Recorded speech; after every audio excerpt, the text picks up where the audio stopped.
The elbow joint is to the arm as the knee is to the leg, but with a little bit of a difference.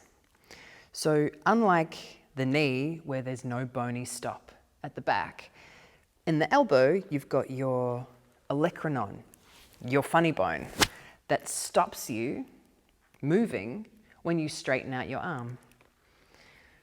So to bend your elbow is simply a hinge joint, but whenever someone is straightening out their elbow, the line at which their elbow opens out to, the degree at which it opens out to, is pretty much determined by this bone at the back, your olecranon process.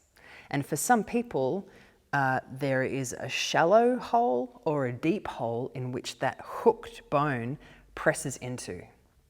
So for some people, that's really shallow, and their straight arm might look a little bit like that, despite how many times they've been told to straighten their arms. And for some people, that hole in which the hook pushes into could be quite deep, and therefore we end up with what we call a hyperextension in the elbow. But it's a lock.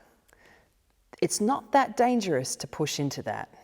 And remember that around the whole elbow joint complex, you've got muscle and soft tissue which can be engaged and stabilized if you feel that this joint needs more support.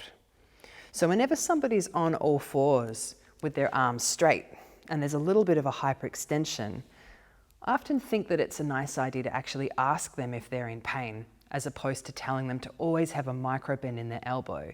Because if they have a micro bend in their elbow, it's going to mean that they are working their muscles much, much harder than other people in the room that don't have a hyperextension in their elbow. Something to remember. And it's always nice to check in with a student before you tell them to do something that you think is wrong because they've got something that looks a bit funny in their anatomy.